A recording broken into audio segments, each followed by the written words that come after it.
Hello everyone, this is Level Up Gaming and I'm doing a slightly different video today. This is going to be a WWDC 2015 Developers Conference in-depth analysis of what I expect will be going on there and be announced. This will take place during June 8th through June 12th. This is Apple's conference, in case you did not know.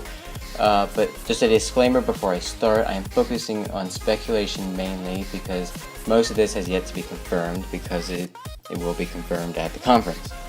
So before we talk about everyone's favorites, iOS and OS X, let's talk about Apple TV because this could possibly be one of the biggest years for it we have seen. So there will likely be an update to Apple TV this year, judging by the center of the poster for the conference, which you're seeing now. So let's look at these software updates for it. Rumors of Apple wanting to create a central hub for your home with Apple's HomeKit API have been looking promising and will likely be seen in this year's update to Apple TV. Like I said, the center of the poster looks like an Apple TV and the caption reads, "The epicenter of change."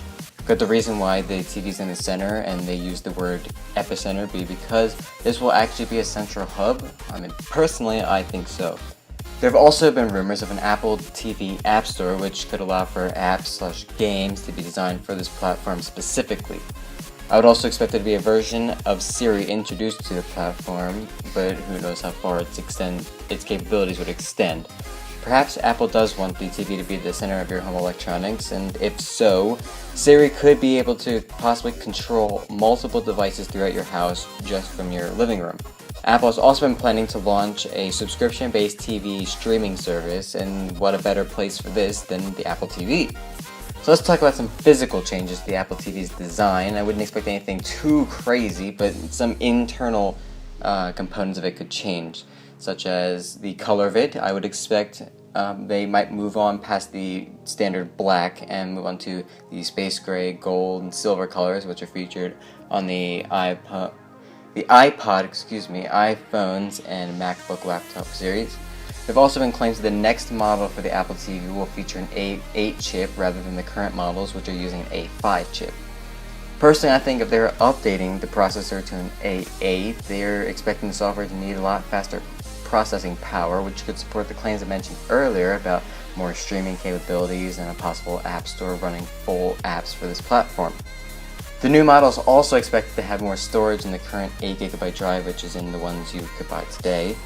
My opinion about what they could be doing with the Apple TV is that I really like to see something happen to this, something big change with the Apple TV, because I think that it does have a lot of potentials, which Apple should show before its competitors like Chromecast, Roku, and Amazon Fire TV start taking over.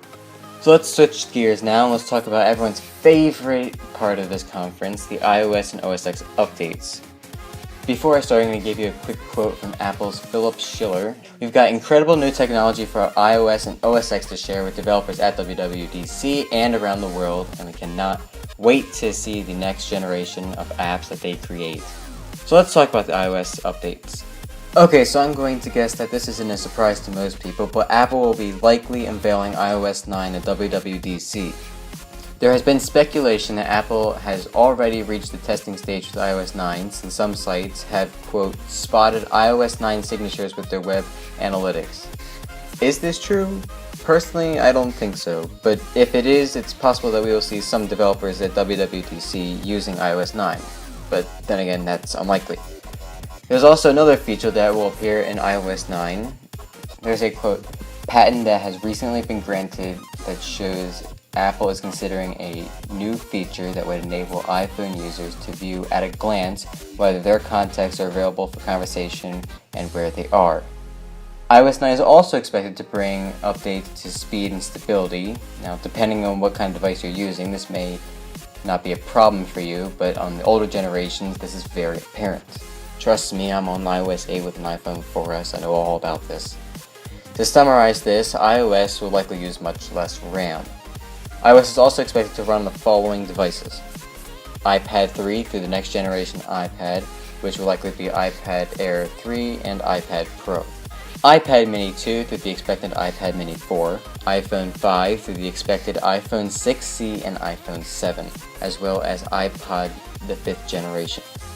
That's all the expected info, but here's a wish list of some wanted features. Multiple user accounts. While even though this might not be necessary on personal devices such as iPods and iPhones, on iPads I love to have multiple accounts for different people that use the device. No longer would you have to clear your history to prevent others from seeing what you look at, wink wink. You'd just be able to do that on your own personal account and sign out when you're done. FaceTime video voicemail. Have you ever tried calling your friend but they don't answer you when you're trying to FaceTime them? Well, what if you could leave them a video voicemail? Personally, I think that'd be pretty cool. FaceTime group calls.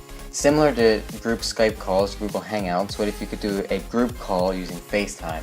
Since I'm a user of Google Hangouts and I don't like having to open up my email and try to call people, assuming that they're on in the first place, I'd love to be able to do group calls natively on my iDevice. Split screen. If you're a user of an iPhone 6 Plus, iPhone 6, or iPad, what if you could take advantage of your bigger screen by being able to have two apps running simultaneously on your screen? Wouldn't you like to be able to do your work on one side of the screen, on the other have a video playing? I think that'd be a good feature. Last one, control center customization. If you have an app that you'd like to be able to access quickly, wouldn't it be nice to have it in your control center so that you can quickly open it just by swiping up from the bottom of your screen? So anyway, that's all for iOS. I know it's not much, but we ultimately don't know that much about iOS 9 to begin with, so sorry about that. But I think that those features I just listed you would be pretty nice features to have on the next iteration of iOS. So lastly, let's talk about OS X. The next installment for OS X will be OS X Mojave. This version won't be a significant change to OS X, it'll just be similar to what iOS 9 does, which is upgrade performance. But OS X Mojave will hopefully have some good features. Before I tell you my wish list of these features, these are the systems that Mojave will expectedly run on.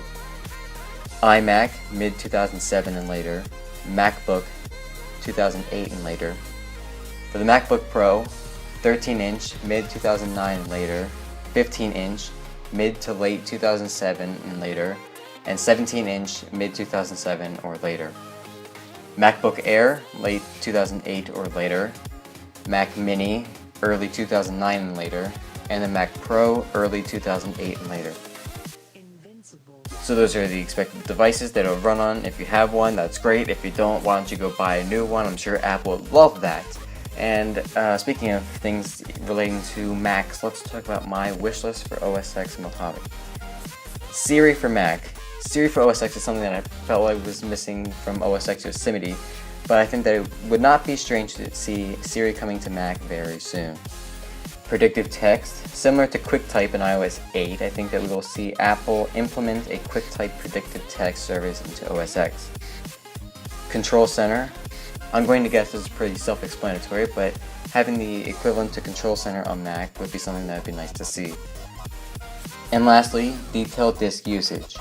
If you use apps like Disk Doctor or Clean My Mac 3, you will know that these apps are here to show you where your large files are and what percentage of your hard drive is being used in what areas. I think that there should be a simpler way to do these things and see where all these places are being used and what files you have where, such and such. So I think that it'd be nice to see something that'll be able to see where you're spending your hard drive natively on OS X. Alright, so that's my quick rundown of WWDC 2015. I hope you guys like it. If you think that there should be more on here, you can leave me a comment. If you are excited about what's going on, if you think there should be more features, you can let me know in the comments below.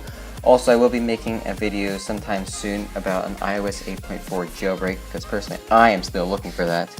And I'm also going to do a video later on about the new iterations of iPhone. On that note, everyone, I'm excited to see what's going on in this year's conference. Come back to Level Up Gaming for more videos like this every week, and I will see you all in a later video. Adios!